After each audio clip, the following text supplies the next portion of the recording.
Jadi ketika kelas poligami, Zoom dan sebagainya, kayaknya ente harus ikut am. Jangan sampai ente cuma nama, ternyata dia pernah bagur. Aduh, nah, itu yang Anda belum tanya. Vespa rusak itu diperbaiki, bukan diganti. Bukan diganti, diperbaiki. Tapi ingat, ada anak Vespa itu koleksinya banyak. Iya.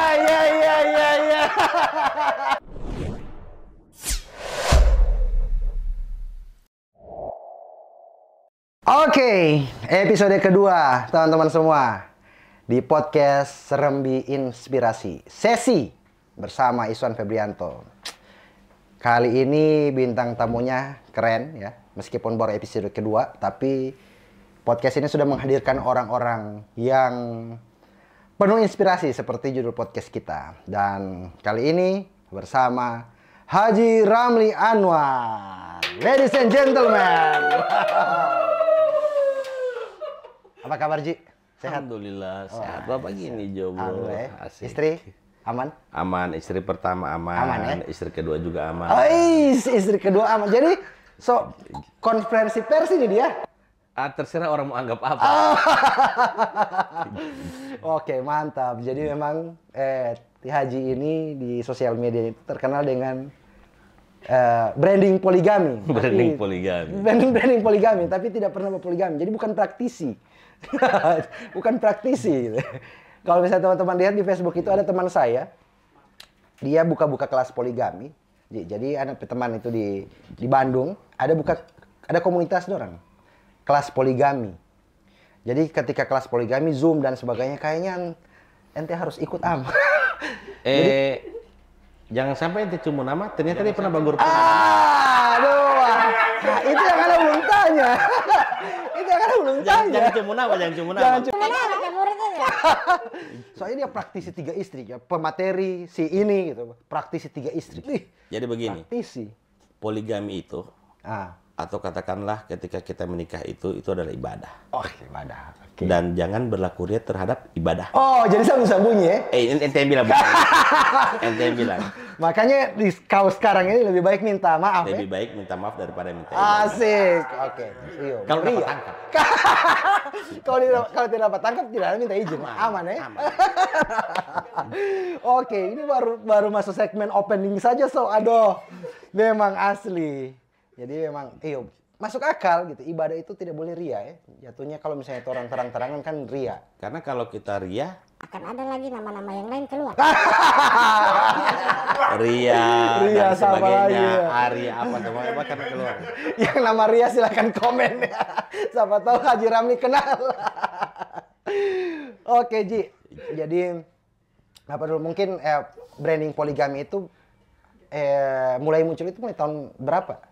Poligami 2018 kalau tidak salah ya. Dari lama sih dari sebenarnya. Lama, ya? Anak main FB pertama itu 2009.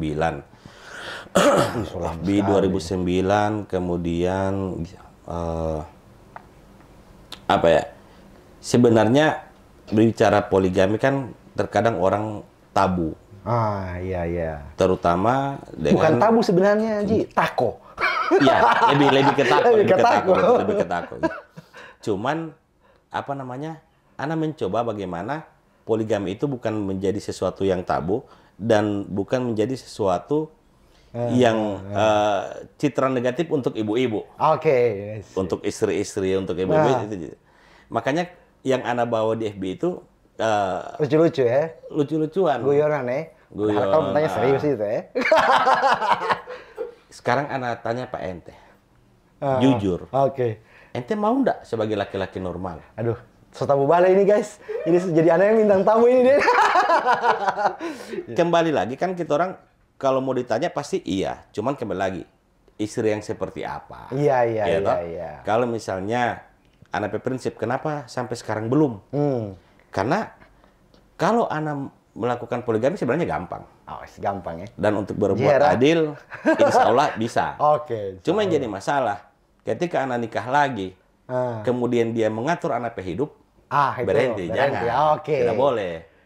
Mending yang satu, tapi kemudian kita orang bisa hidup berdampingan, kemudian juga apa anak punya hobi dia sudah paham, anak mau touring. Berarti kalau menikah lagi itu memulai dari nol lagi makasih mengerti ya? Memulai dari nol untuk yang kedua itu. Yang kedua, iya. Itu. Kalau dia mengerti, yang kedua sudah mengerti, awas akan ada yang ketiga.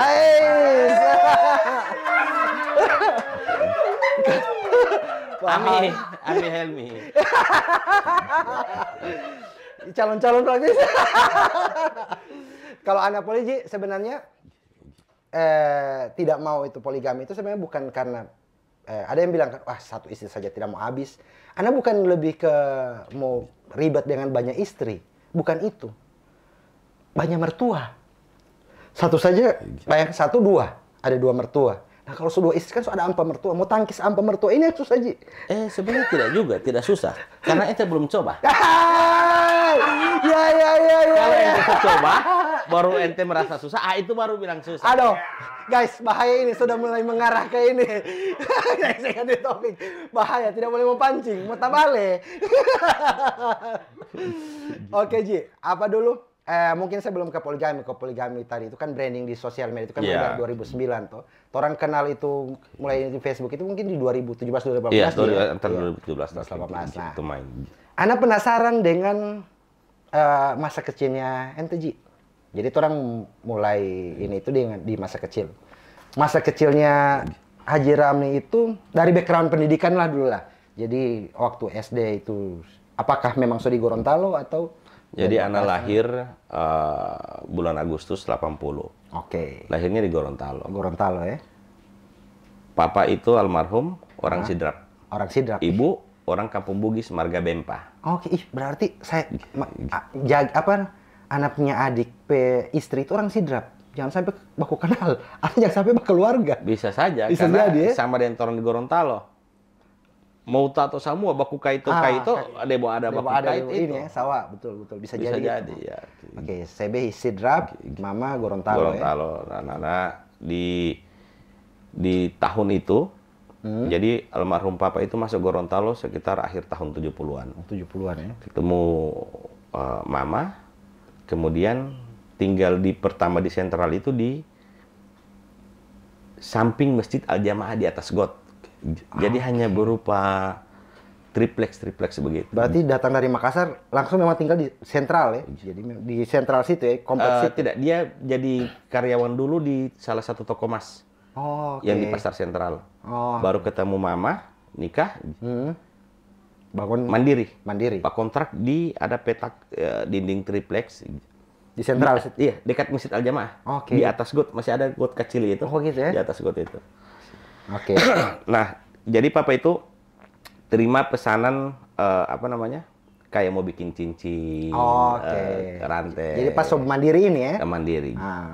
Karena waktu itu kan belum ada buatan mesin untuk perhiasan emas. Iya. Nah, di sela-sela ketika papa tidak ada kerjaan, dia buka ini? Popcorn dulu. Milu Polote. Milu Polote. Yang macam tromol bang malah Polote. Iya, sawah. Sambil anak disitulah anak dewasa di kompleks pasar sentral. Kemudian anak SD dekat pasar sentral juga, SD 53. SMP-nya anak pernah waktu lulus SD dikirim ke pesantren Imim di Makassar. Imim di Makassar. Oke. Baku dapur yang orang Kasandi di sana ya? Baku dapur yang orang Kasandi. Jadi hanya 1 semester. Itu waktu Sanawiyah atau SMA? Sanawiyah ya? Oke. 1 semester anak di sana tidak tahan, balik. Pulang Gorontalo. Langsung lanjut di pesantren Al-Falah yang ada di Tunggulo. Dekat sini ya? Al-Falah ya? Al-Falah Tunggulo. Sampai selesai di situ ya? Sampai selesai Sanawiyah. Kemudian anak lanjut di Madrasah Negeri di kota. Oke. Jadi kalau mau dulu kan ya paling uang jajan itu SD 100. Sawah. 200 tuh senang sekali. Iya. Anak zaman itu waktu SD itu uang jajan itu 200 perak. Iya. Cuman apalagi waktu SD itu kan tidak tahu belanja. Jadi kadang cuma kakak-kakak sepupu yang jaga pajak. Dan orang kasih itu uang. Ini tidak tahu dengan apa ya? Ambejo. Jadi memang jadi mesin uang. Kalau dulu kan masih ada kue yang harga 25. Ya, es mambo apa. Sawah. Kemarin anak masih dapat di kota es pepaya Tono. Begitu masih ada ya? Makanya anak makan 2 kalamarin es pepaya Tono. Legend itu Pak, Legend itu, es pepaya Tono dibikin jadi kayak es mambo tapi Es mambo. Es pepaya Tono memang. Padahal sebenarnya itu gohu ya. Sawah. Gohu dia taruh di Gigi plastik. pidis. Tapi yo memang legend itu. Berarti dari SD baru kemudian SMP IMIM 1 semester pulang kamari, rumah itu memang di sentral situ. Jadi tidak ada sentral. pindah-pindah. Enggak, jadi waktu SD sudah papa sudah di rumah tua itu yang di rumah tua sentral. di sentral. Tapi waktu masa pertama nikah, papa itu yang di dekat Masjid Al Jamaah itu. Tetap di situ, tapi memang masih tetap di kompleks. Iya, itu ya. masih kompleks. Jadi tidak ada kalau saya kan zaman SD itu karena mungkin Ajus itu PNS baru jaga pindah-pindah tanpa. Ya, jadi Iya. kalau Haji Rami tidak merasakan itu ya, karena memang dari awal pas CB masuk Gorontalo itu memang jadi jadi wirausaha ya. Iya. Pengusaha ya. Jadi pertama masuk itu papa di Gorontalo, dia kerja dengan Haji Is almarhum namanya, toko mas di Sentral. Pada saat nikah dia kontrak tanpa, yang dari triplex itu anak itu tadi. Kemudian setelah nikah ada modal, dia bangun rumah kecil dulu. Di situ. Akhirnya itu rumah itu yang dia kembangkan Sampai sekarang. Sampai Yang sekarang masih ada. dulu itu warkop amal dulu bukan? Bukan ya? Oh. Yang waktu papa meninggal turun dari rumah situ. Oh, dari situ ya. Oke. Nah, ada yang menarik. Jadi kalau misalnya orang mungkin sekarang kenal ente punya aktivitas dan sebagainya. Momen waktu masa kecil gitu. Yang sampai sekarang itu masih Ti Haji memang masih membekas. Mau kekonyolan atau apapun itu. Biasa kan orang waktu kecil kan pasti ada orang kenakalan yang Banyak sih, karena karena memang jahil. Jahil ya? Jahil. Sampai sekarang ya? Iya Pak. Jadi kalau misalnya di Haji P. Jahil itu memang sampai sekarang, dan kalau tidak hati-hati di warkop amal itu, mau masuk perangkap selesai Pak. Diam talapas itu angkat terus. Kan cuma nasi goreng. Nasi goreng ya. Kalau bukan nasi goreng, nasi kuning ya. Nasi kuning. Jadi teman-teman, kalau ke warkop amal periksa baik-baik red slating. Semua periksa baik-baik. Kalau tidak ada paparazi. Tapi itu anak kerjain orang itu hanya teman-teman yang ini yang akrab ya. Memang karena kalau yang baku tahu. Karena juga kalau tidak terlalu akrab ya tidak mungkin lah. Jangan itu. Jadi kalau mau yang merasa akrab binti Haji, muka warkop amal, masa dia memang hati-hati. Jadi memang masa kecil waktu Haji masa kecil itu memang infonya itu di sentral. Ya, dan sentral memang pasar begitu ya. Pasar sudah. Pasar ada. Sentral sudah pasar. Jadi dari mau nonton bioskop dulu sistem gandeng. Oh, gandeng pelita. Om gandeng Pelita, ada rasa. Pelita Nusantara. Iya. Nice. Sampai bawa tas. Citas gitu ya. Citas, Bu, tas.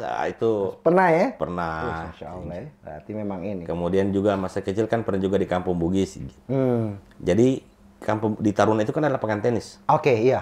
Pernah tenis. Juga barasa itu kumpul-kumpul bola tenis. Kacung ya. Iya. Pulang dari sana ada uang 200, 300. Iya, kumpul-kumpul ya. Jadi kan kalau libur atau papa dan mama lagi sibuk, kita orang dititip di Kampung Bugis. Jadi pergi di lapangan tenis. Jadi papa, mama, adik-adik ini, dorang bawa lah orang di situ.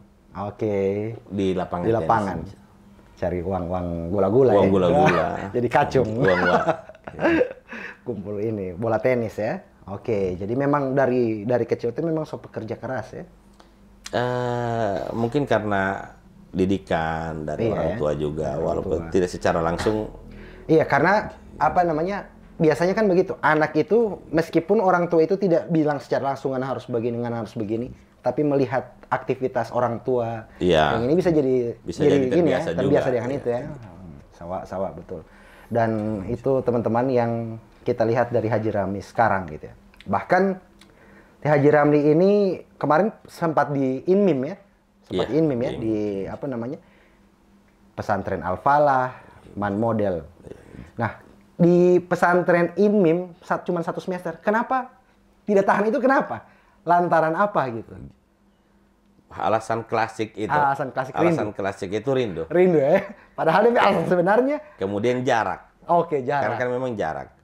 Karena Keluarga memang sudah ada di Makassar? ada, tapi kan bukan di Makassarnya, di Sidrap. Oh iya, di Sidrap. Kurang lebih ya. 3-4 jam Iya, lagi saya dari pernah kota ke Sidrap. Makassar. Waktu Iya. jauh sekali. Apalagi dengan tahun itu tahun ya 90-an. Jalan Kalau belum sekarang kan sekarang. ya Jalan setasmen, mulus, ya apa tasmen. mulus. Nah. Kalau orang boleh motel, orang tehel itu jalan. Jalan tel itu jalan sawah. Memang asli jauh guys, dari Makassar ke Sidrap itu. Saya punya pengalaman waktu kemarin itu ke Sidrap. Pertama kali dan mungkin yang terakhir kayaknya. Jadi waktu saya adik menikah, ininya di sana kan, pestanya di sana. Jadi saya turun dari bandara. Kebetulan ada sepupu yang sudah ada usaha di Makassar. Sama-sama ke sana. Saya bilang ke sepupu saya ini, "Bro, orang rental mobil Jo." "Ah, tidak usah, naik motor saja, mau dekat ini." Oh, dia bilang dengan pakai bahasa Gorontalo, "Oh, membiru ti, hepon awalu ti." Oke, naik motor. Jam 9 malam orang start. Ternyata dia bilang dekat ini ukurannya dia yang memang sering naik motor, sering touring dan sebagainya. Jauh sekali, Pak. Jauh sekali. Bahkan sampai sempat orang itu mampir itu di beberapa tempat ngopi bekas setir belakang, di baru kemudian di Pare-Pare. Iya. Nah, baru ada pengalaman yang enak itu yang ini tuh so masuk dari Pare-Pare kan tuh ada yang masuk ke belok kanan, belok kanan keluar. Belok kanan. So mulai pada itu selamat datang di Sidrap. So dekat. Ternyata DP Tampa masih jauh, Pak. Masih belok lagi gitu. Jadi mungkin yang terakhir kali kayaknya ke Sidrap itu. Untuk naik motor. Untuk naik motor palingan, iya. Cuma memang zaman dulu itu DP ini ya, itu DP alasan ya. DP alasan. Jauh. Tapi belum spill tadi alasan sebenarnya apa? Tidak ada alasan yang lebih, hanya itu saja. Bukan karena misalnya kangen dengan suasana Gorontalo, baru teman-teman juga sudah banyak di Gorontalo. Ya, lebih ke situ sebenarnya. Rindu ya. Kemudian kan di tempat yang baru dengan suasana baru juga kan, otomatis cari teman baru lagi. Aturan yang baru, logat yang baru. Logat yang baru ya. Apalagi di IMIM wajib berbahasa Arab sama bahasa Inggris. Itu yang paling Tapi setelah besar, menyesal. Kenapa tidak kasih lanjut? Kenapa? Padahal bahasa itu yang penting. Yang penting ya. Dunia ini jadi kecil kalau kita orang pintar bahasa luar, bahasa Inggris terutama. Santai, tidak ada beban mau kemana-mana ya. Tidak ada beban kemana-mana. Oke, cuma kan sekarang ada aplikasi-aplikasi yang translate apa. Kan tetap ada jeda waktu untuk mengartikan itu. Iya. Tidak rupa bercerita begini ya. Oke, kayak ini juga kan orang bercerita ini ya. Nanti editor itu mau ini. Jadi di podcastnya saya itu, Ji, yang paling challenging itu, yang paling berat DP Mbak Edit itu sebenarnya bukan soal editornya, bukan soal gambar dan sebagainya. Subtitle. Karena orang bahasa begini, nah Tedeko itu Mbak artikan dengan bahasa Indonesia DP subtitle. Itu DP kerja itu. Kan ada aplikasi. Ya, ada aplikasi. Aplikasi mas saya bahasa Indonesia yang dia mau terjemahkan. Dan Gorontalo tadi apa lagi? Jadi memang ini pesantren. Waktu 1 semester di pesantren. Nah biasanya kan di pesantren itu banyak sekali orang punya kenangan-kenangan. Kayak anak adik juga kan 6 tahun dia di pesantren. Baru juga dengar juga kisahnya Kak Ti Abah Sandi yang nanti akan tampil juga di sini. Nah kalau Ti Haji sendiri di 1 semester itu ada momen ini enggak yang lucu, yang kocak, yang apapun itu yang bahkan mungkin bisa jadi itu yang bikin jadi salah satu alasan Ti Haji untuk pulang gitu. Tidak ada, karena kalau bilang bagi anak semua momen itu adalah istimewa. Istimewa ya. Dan kalau toh misalnya dia kejadian karena jahil, anak selalu lupa karena saking banyaknya orang yang anak jahil. Kalau begitu tuh orang ubah. Yang tidak jahil. Kalau ada ente dapat info, ente kasih clue, ente tanya. Yang tidak jahil juga kalau begitu. Jadi saking banyaknya kejahilan ya. Banyak. Kalau kayak di mana? Kayak di Alfala lalu. Nah. Kalau kayak kemarin kita orang Hari Raya Katupa toh. Iya. Jadi kan mayoritas di Tunggolo itu kan dekat dengan Kampung Jawa. Oke, jadi memang. Dan orang di Tunggolo juga itu Gorontalo yang kawin-mawin dengan orang Jawa Tondano. Jadi budaya itu tetap ada. Oke. Jadi kita orang itu sampai biar waktu pulang libur, kita orang tidak mau libur. Tetap di situ. Tetap di situ. Karena DP mulai dari 1 hari sebelum hari ketupat itu, orang baku bantu dengan warga Warga di sekitar. bikin Mulai bakar nasi bulu, bikin dodol. DP ketupat, dodol. Kenapa? Mulai dari sore itu sampai dengan DP besok makan gratis daging. Sawah, iya. Itu. Daging gratis ya. Daging gratis. Sawah. Oh iya, karena memang ini masa kecil Olo memang orang-orang yang di Gorontalo itu bullshit kalau misalnya DP masa kecil tidak pernah merasakan sebelum ketupat ada di kampung Jawa. Iya. Pasti merasakan itu. Pernah rasa. Karena semua macam tadi itu Haji bilang, orang Gorontalo ini atau misalnya orang yang memang ada darah Gorontalo pasti mau telusuri ke sana keluarga pasti bersaudara. Dan pasti orang ada keluarga di Limboto atau kampung Jawa ya. Iya. Nah, jadi kalau yang teman-teman yang belum tahu, biasa di Gorontalo itu ada satu tradisi perayaan ketupat namanya, 1 minggu setelah Idul Fitri. Jadi di tanggal 7 Syawal biasanya. Itu ya nanti googling sendiri lah atau nanti kita akan bahas sendiri bagaimana sejarah perayaan ketupat itu di Gorontalo. Cuman ada orang-orang yang juga bilang hari raya ketupat gitu. Padahal nasi bulu. Nasi bulu nasi bulu dan dodol. Nasi bulu dan dodol. Dan ketupat sedikit sekali. Bahkan di perempatan ini ada DP tugu ketupat. Padahal harusnya nasi bulu ya. Memang asli. Cuman ada satu fun fact. Nah, saya mengumpulkan beberapa fakta menarik dari Ki Haji Ramli ini. Karena terus terang teman-teman, saya cukup kesulitan mengulik data karena kebiasaan kita. Tunggu dulu, Ji. Kita kira cuma mau lihat. Oke. Kopi dulu, kopi. Tunggu dulu, kalau sambil ngasap, saya izin gas. Jadi kita bakar rokok dulu, guys.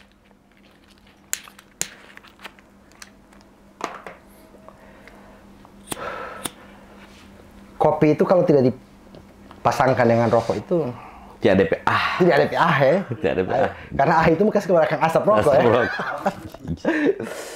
Oke, jadi memang Ana itu kesulitan sekali. Ana googling, hanya ada beberapa informasi yang Ana dapatkan dari Haji Ramli. Selebihnya itu Ana main telepon, Ji.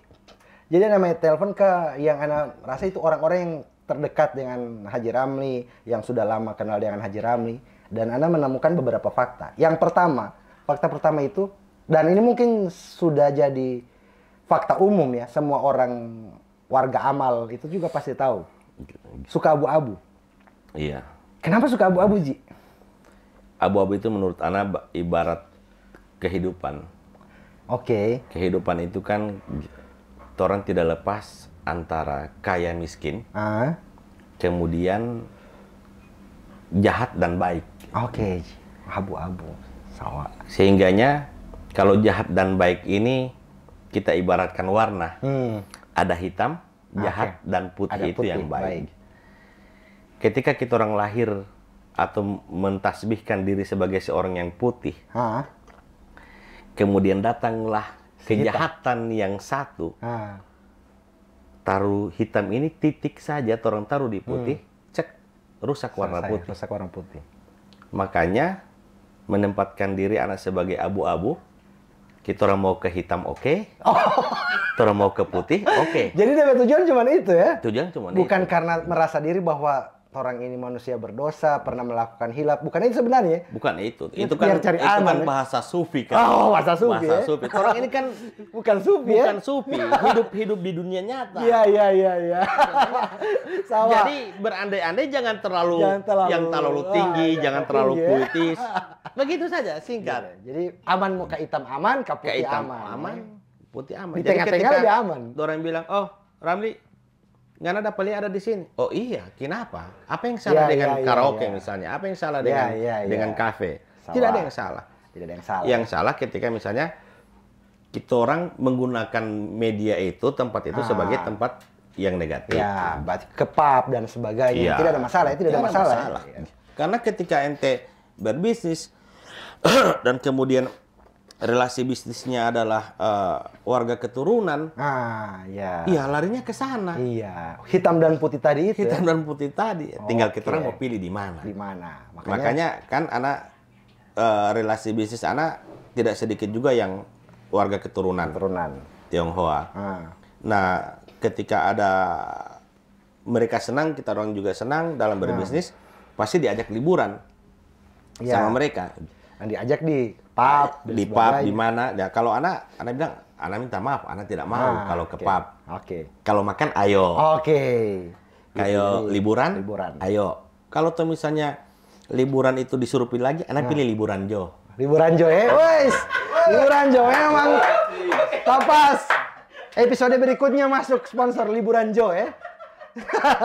Jadi voucher gratis untuk para penonton podcast ya. Ketua. Masa Liburan Jo ya? Liburan Jo. Ya, asik kita main bridging itu mantap, Pak. Tapi Liburan Jo tidak abu-abu ya. Hah? Tidak abu-abu ya. Cuma susah memilih. Mau ke mana? Mau ke Togean atau mau ke mana? Gagas semua ya. Gagas semua. Emang asli ya. Mudah-mudahan Mas Menteri nonton ini ya. DP paket juga murah. Wih, murah lagi paket. Karena memang jujur saja, Ana juga itu beberapa kali pakai jasanya Liburan Jo ini. Memang Ana mau liburan keluarga juga pakai jasanya Liburan Jo. Ketika ada tamu, Ana pakai jasa Liburan Jo gitu. Kalau Ti Haji sendiri? Karena kalau anak tidak pernah menjadwalkan liburan, tiba-tiba ya, tiba akal ya. Masa tiba akal. Begitu ya. Jadi ya. Dan Liburan Jo itu yang stay ya. Liburan stay karena ada jadwal. Ada jadwal ya. Itu yang susah menyesuaikan jadwalnya. Iya. Liburan Jo masuk ya nanti. Berapa persen diskon? Harus ada diskon. Tapi memang Ana punya pengalaman tentang warna abu-abu ini dengan Ti Haji. Kalau misalnya Ti Haji masih ingat, dulu waktu Warkop masih di Sentral. Ana punya cover headset itu warna abu-abu. Dan saat itu langsung Ti Haji tukar utis dengan warna hitam. Oh iya. Masih ingat tuh? Nah, itu Ana ingat itu.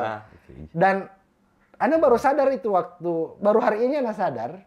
Oh iya benar, saking seperti itunya Haji suka di abu-abu ya. Ana pernah menantang anak pediri ketika lagi nongkrong dan ada anak lihat teman yang pakai warna abu-abu, Ana harus foto dengan dia. Oke, begitu. Berarti makanya sampai begitu. Makanya ini abu-abu juga tuh? Iya, ini kan sudah tidak foto, langsung kamera. Langsung kamera ya. Berarti tidak salah, orang bela-belain pakai background ini ada abu-abu juga Pak Ti Haji. Makanya nyaman langsung abu-abu dulu. Kan biasa, bukan cuma Ti Haji yang bisa bawa koplo. Asik. Bisa. Tapi memang itu ya, memang pecinta abu-abu memang ini. Ya, abu-abu. Abu-abu dan Vespa. Kalau Vespa sendiri malah cuma 1-2 warna yang abu-abu. 2 warna ya? Itu pun yang 1 warna itu baru. Tapi artinya, Vespa, suka Vespa juga. Di samping suka warna abu-abu itu suka dengan koleksi Vespa juga ya? Vespa itu apa ya? Bagi Ana mengajarkan Ana arti hidup. Oh begitu ya? Coba filosofi arti hidup dengan Vespa itu bagaimana? Kakaitologi itu deh itu. Mungkin buat teman-teman yang kenal Ana, orang harap maklum dan tidak heran ketika misalnya Anda beli Harley. Oke. Iya kan? Tapi bagi anak, ketika kita orang beli kendaraan yang mewah, itu biasa. Biasa, oke. Biasa. Tapi ketika kita orang pakai Vespa, orang di luar itu tidak bakalan tahu orang PB Crown itu seperti apa. Oke, berarti dengan kata lain Vespa India ini semua kalangan itu? Semua kalangan. Karena orang pikir, Vespa kuat. Iya. Harga Vespa berapa? Tapi sekarang gila-gilaan. Oh, udah tuh nanti sekarang toh. Sekarang ya. Nanti sekarang baru orang tahu. Kalau dulu kan tidak ada yang tidak tahu. Ada ya. Tapi terlepas dari itu, persaudaraan di Vespa itu yang sangat luas. Oke, jadi memang. Ente mungkin tidak percaya kalau ada anak teman yang main Vespa, kerjaannya importir spare part pesawat. Masya Allah ya. Dia juga ada juga anak punya teman yang main Vespa. Dia punya showroom, mobil-mobil yang mobil mewah yang sport ini, Ferrari, Wolo apa segala. Tapi dia lebih memilih Vespa. Dia milih Vespa mainnya. Berarti kalau misalnya orang bisa simpulkan Vespa itu sebuah bentuk tanda kesederhanaan ya, begitu? Iya, mungkin lebih ke situ. Ke situ. Dan siapapun teman-teman yang Anda sebutkan tadi, ketika kita orang masuk dalam satu bukan komunitas, dalam satu acara, tidak bakal menampakkan diri bahwa kita ini si A, kita ini si B. Malu ya. Lebih ke kita Vespa yang ini. Kita Vespa yang ini. Gitu. Sama tuh orang, kita orang main Vespa sama-sama. Sama-sama Vespa. Sama-sama Vespa. Jadi Ana juga sampai sekarang Ana tidak tahu ya, mungkin karena memang hobi dan sebagainya toh. Cuman Ana sendiri memang terus terang memang Ana tidak hobi di hal seperti itu. Apalagi kalau Vespa. Karena menurut Ana gini, Ana punya pengalaman di Jogja dulu, Ana kuliah di Jogja dulu. Ada satu teman yang dia punya Vespa. Dan sejarah Vespanya dia itu, waktu itu, dia tidak beli, dia tukar dengan handphone. Jadi ada DP teman yang punya Vespa, dia tukar dengan DP handphone. Nah, saat dia pakai itu Vespa, pokoknya Vespa itu DP rute itu asrama, kampus, bengkel. Asrama, kampus, bengkel. Saking dia so bosan dengan asrama, kampus, bengkel, akhirnya asrama, servisan diri, kampus. Asrama, servisan diri, kampus. Nah, karena Vespa yang so tua dan sebagainya, kadang juga ada Vespa yang tidak ada surat-surat dan sebagainya. Nah, itu yang bikin, menurut Ana ya, kalau Ana sendiri, aduh, tidak tahu motor, tidak tahu ini dan sebagainya. Padahal kalau ketika dari NTP cerita tadi itu, orang bisa ada filosofi hidup yang bisa kita orang nilai dari situ. Oke. Bahwa perjalanan hidup itu tidak semulus. Iya. Jalan mulus. Tapi ya? kita orang kendaraan ini bisa mogok. Iya. Sama orang usaha ada jalan bagus-bagus tiba-tiba lagi dong. Sawah. Berarti itu makanya Anda bilang tadi, Vespa itu mengartikan ada arti hidup di dalam situ. Berarti semudah-mudahan jangan sampai Ana habis ini jadi suka Vespa ini. Cuman sampai sekarang ada berapa Pak Haji koleksi Vespa? Lebih 10. Lebih 10 ya. Dan itu memang bangun, misalnya ada yang dapat lihat. Karena pernah lihat HJP postingan itu, pernah ada yang Vespa yang bertahun-tahun soba rumpuh apa semua, restorasi lagi. Iya, jadi kalau macam orang di Vespa itu apa namanya? Ketika ada bahasa, ada meme di anak Vespa itu. Ketika perempuan mau nikah, pilihlah anak Vespa. Asik, kenapa? Karena ketika rusak diperbaiki. Asik. Mantap. Vespa rusak itu diperbaiki, bukan diganti. Bukan diganti, diperbaiki. Tapi ingat, ada anak Vespa itu koleksinya banyak. Iya. Koleksinya banyak. Orang potong ini bikin konten TikTok ini, FYP ini. Bagaimana Om Helmi? FYP itu ya. Oke, anak Vespa gitu ya. Oke, ngopi lagi dulu orang Ji. Semakin mantap nih pembicaraan kita ini ya. Jadi sekarang ada 10 ya? Lebih 10. Lebih 10. Ada enggak misalnya yang, kan biasanya kalau ada koleksi itu, biasanya ada satu yang memang jadi favorit, kesayangan dan sebagainya. Enggak, karena lebih pada kalau untuk peruntukan. Kalau untuk tahun tua, anak punya koleksi tahun 51. Oke, berdasarkan tahun ya? Iya, tahun 51. Kemarin anak pakai juga di Luwuk Touring jalan. Touring ya? Karena kalau jarak-jarak dekat anak pakai itu. Oke. Kalau untuk keliling kota saja paling ada tahun 64. Oke.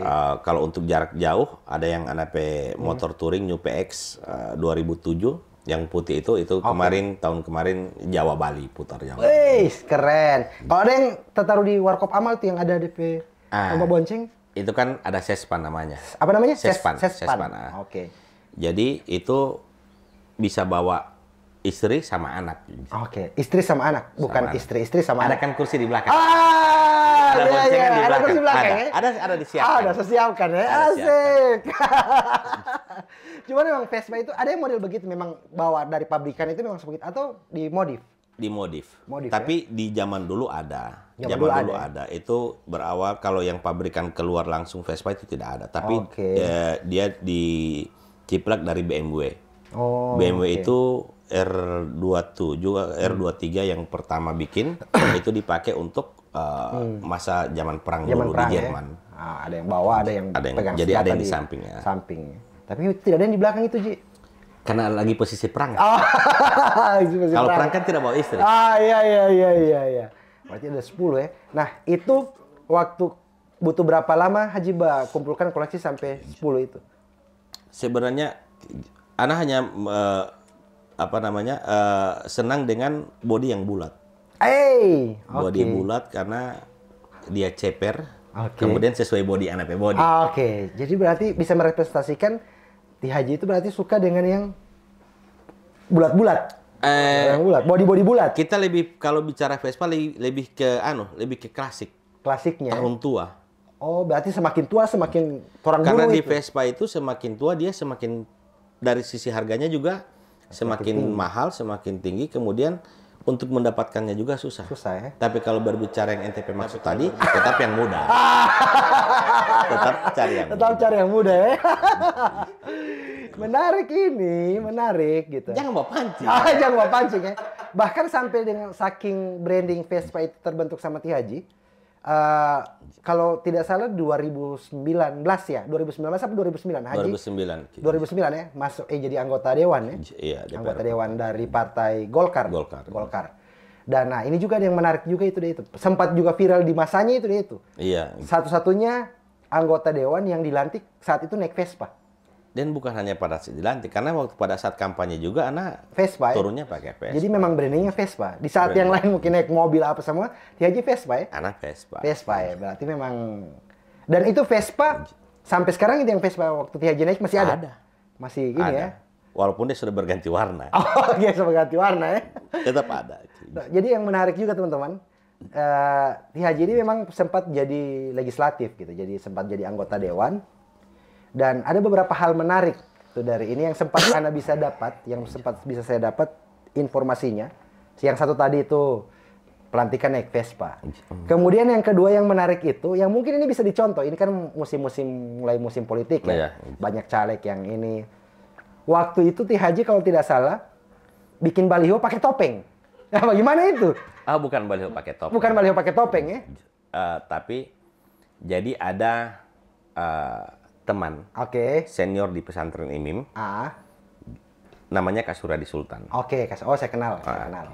Iya. Jadi anak itu yang beliau yang mentorin anak Oke. pada saat di 2009 Iya, itu. karena memang dia sepak terjang juga di dunia konsultan politik luar Iya, biasa. memang beliau itu. Nah, pada saat itu dia tanya ke anak, Ramli, bagaimana dalam satu kecamatan ada 8 titik Oke. yang harus di satu hari di hari itu ada 8 titik yang ente harus turun kampanye. Oke. Misalnya di jam 2. Jam 2 itu ente harus ada di waktu yang sama. Jam 2 teng ada di 8 titik itu. Karena bilang tidak mungkin kan. Iya. Tidak mungkin. Nah, itulah di EP jawaban. Ada tim yang di setiap lokasi itu, di setiap tempat itu, ada tim yang membagikan brosur. Dengan menggunakan topeng. Oke. Di belakang topeng itu ada nama partai, dan nomor urut. Oh. Nah, berbicara topeng bukan hanya satu yang kita pakai. Di tas itu juga ada. Ada. Karena orang yang hadir pada kampanye, yang hadir pada sosialisasi, pasti bawa anak. Jadi Ini jadi mainan untuk anak. topeng-topeng ini. Topeng-topeng ini. Topeng itu topeng wajahnya Ki Gambar Haji. wajah anak atau Oke, jadi pada saat kampanye bukan Pada di saat baliho kampanye. Tidak ada pasang di baliho. topeng. Kalau biasa ada baliho terbalik, itu pernah?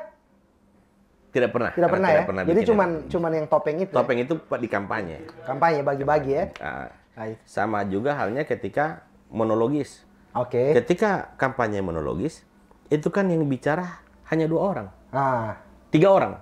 Oke. MC, ketua, sekretaris. Oke. Selebihnya menyanyi. Iya. Kita orang yang kerucu-kerucu tidak bisa dapat Iya, orasi di tidak atas dapat panggung, power tidak system. bisa. Nah, ada bicara itu. Bagi Biarpun topeng. orang tidak punya hak, tidak punya kesempatan untuk berbicara, tapi kita orang bisa kuasai ini lapangan. Dengan bagi topeng. Dengan ini. topeng, kemudian orang program kerja itu. Itu orang bagi-bagi. Iya, oke ya. Ini teman-teman bisa jadi insight, bisa jadi ide.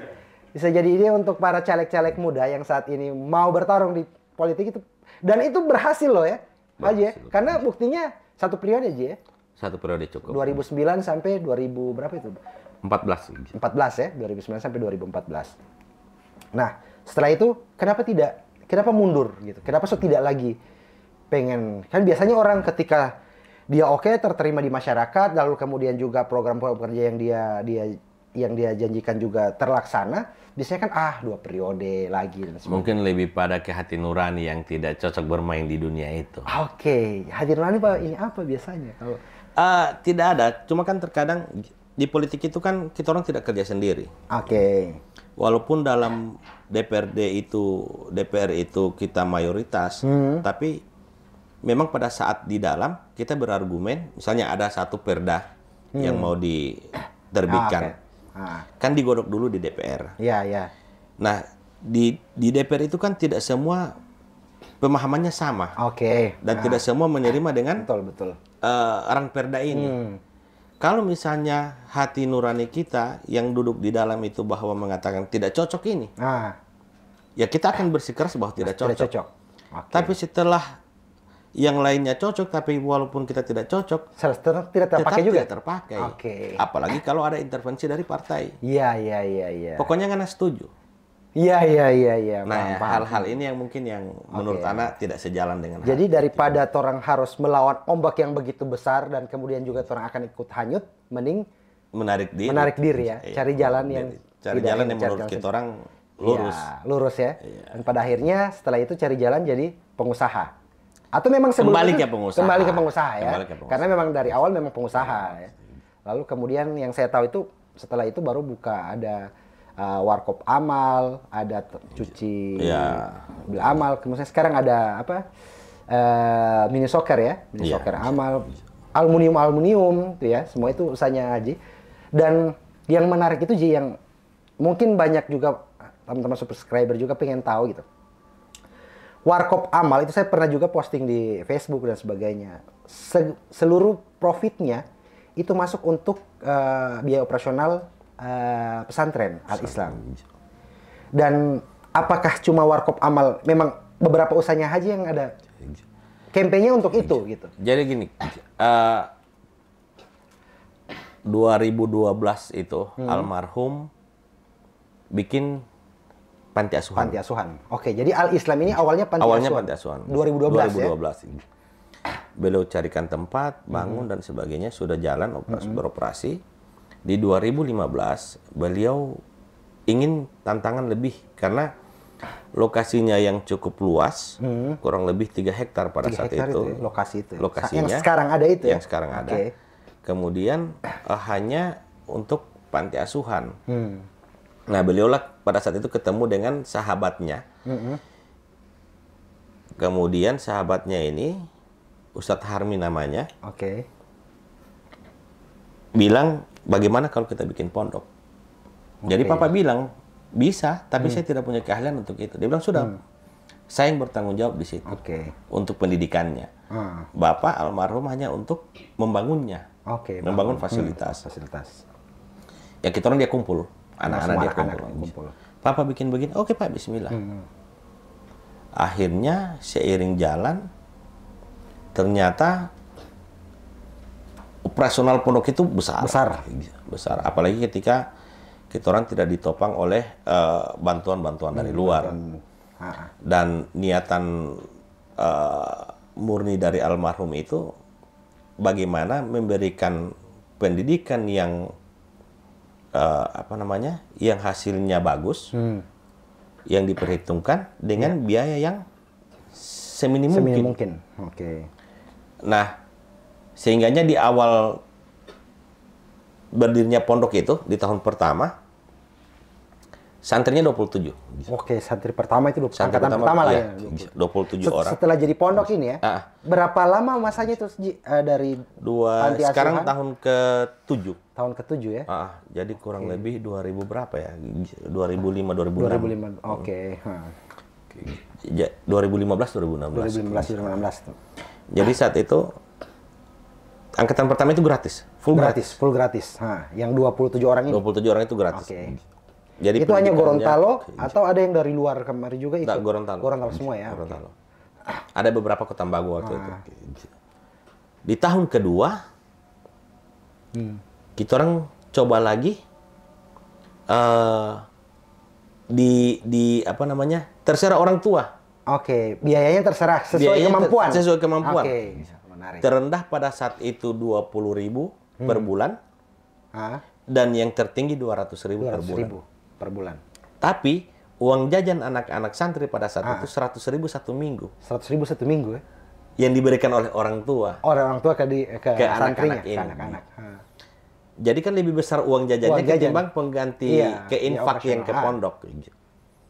Nah, berkaca dari itu, di tahun ketiga kita coba 400.000 per bulan. Oke, jadi sudah ditetapkan. Ditetapkan. Sudah ada biaya ini. 400.000 per bulan dengan catatan yatim piatu itu gratis. Oke, berarti tidak semua harus bayar. Tidak semua ada harus bayar. klasifikasi. Yang mampu bayar 400, yatim gratis. Gratis. Jadi subsidi silang, Ji, ya? Subsidi silang. Oke, terus Berjalan terus sampai dengan sekarang itu 600.000 600.000 per bulan. per bulan. Oke.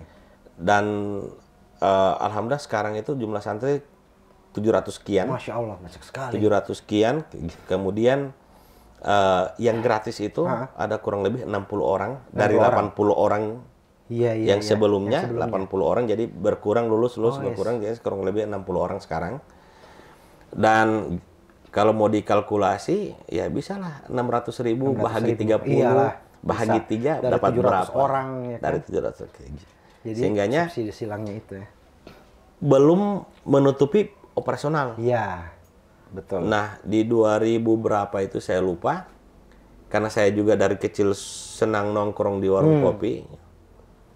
Saya bilang, bikinlah ini pesantren warung kopi. Warung kopi. Jadi biar nantinya keuntungannya kita serahkan ke sana untuk bantu-bantu, ya? 100% keuntungannya. Alhamdulillah respon dari masyarakat Gorontalo biasa gitu. sangat merespon, luar biasa sekali. Bahkan keuntungan kita di 2012 kemarin, 2022 kemarin, itu 598 juta dalam itu satu net tahun. profit ya, satu Net tahun profit. ya.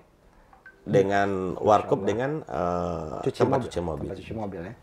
Jadi memang kalau yang memang usahanya Haji yang bangun itu, yang untuk semua net profitnya untuk pondok itu yang di amal itu? Ya, amal sama ada kos-kosan yang di Umgo? Umgo. Oke. Ada kurang lebih 200 kamar. Nah, itu juga peruntukannya memang peruntukannya untuk untuk ini itu. ya. Jadi Karena memang kalau mewakafkan.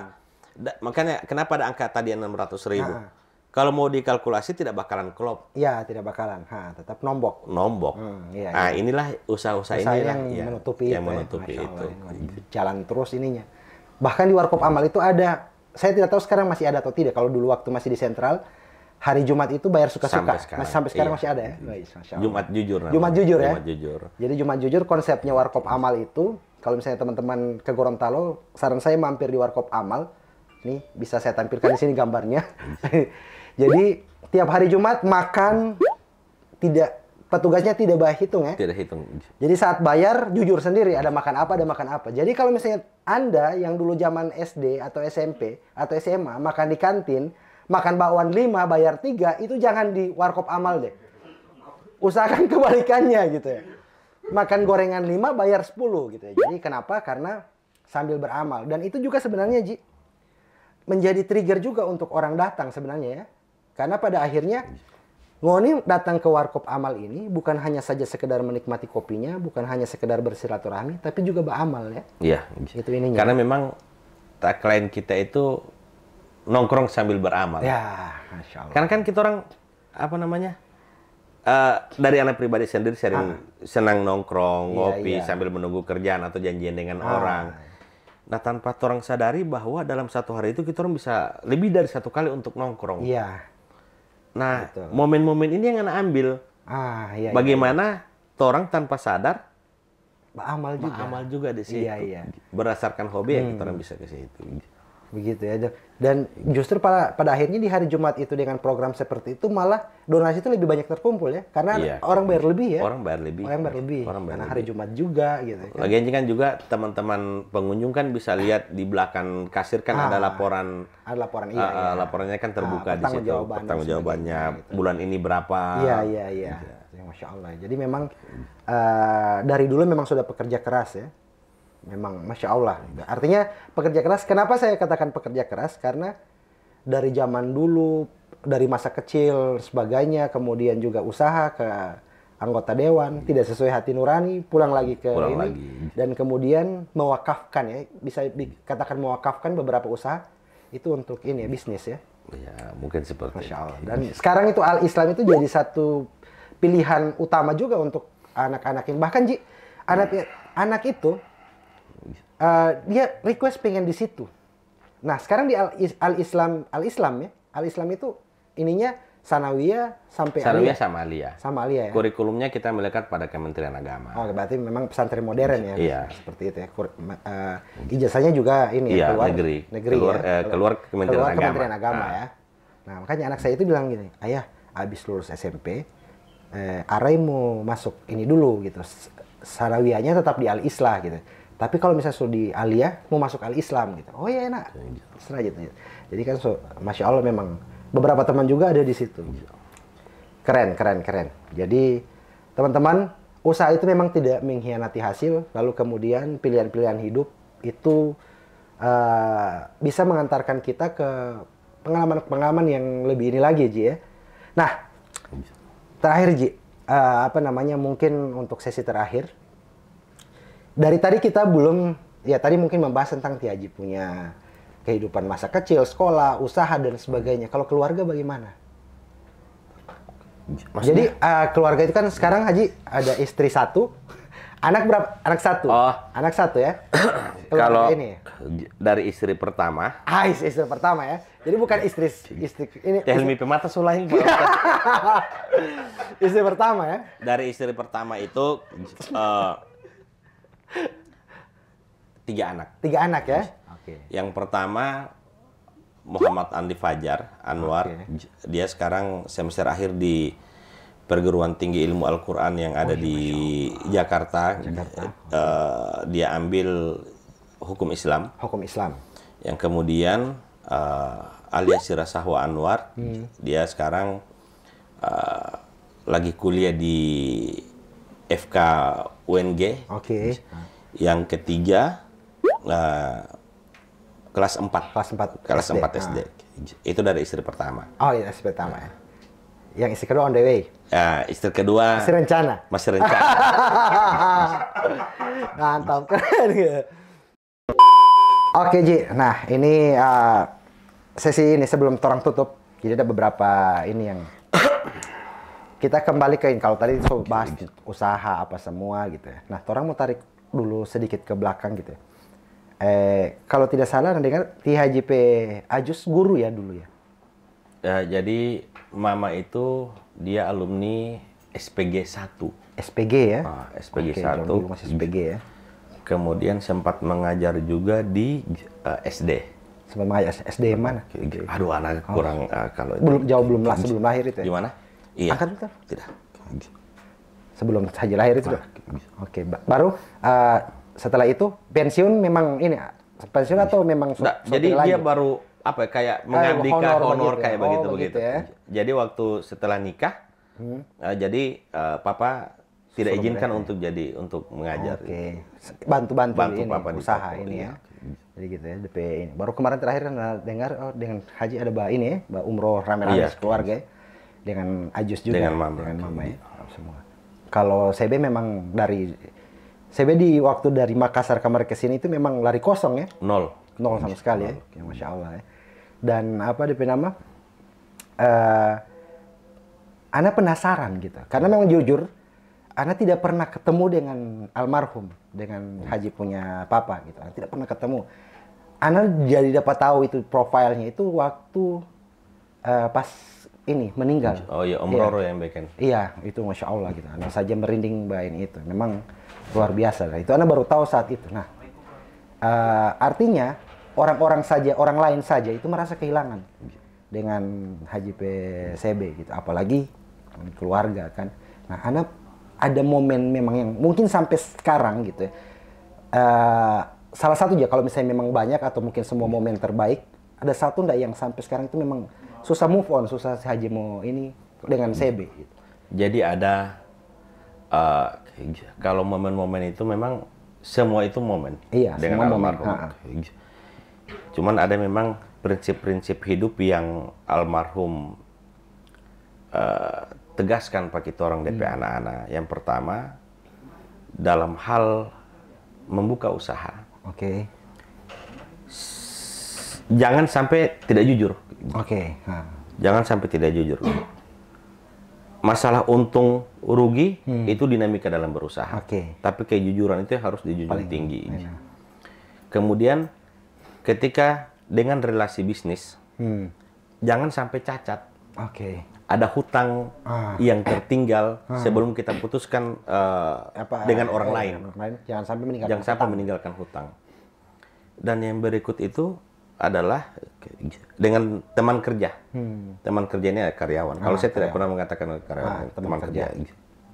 Dengan teman kerja itu apa namanya?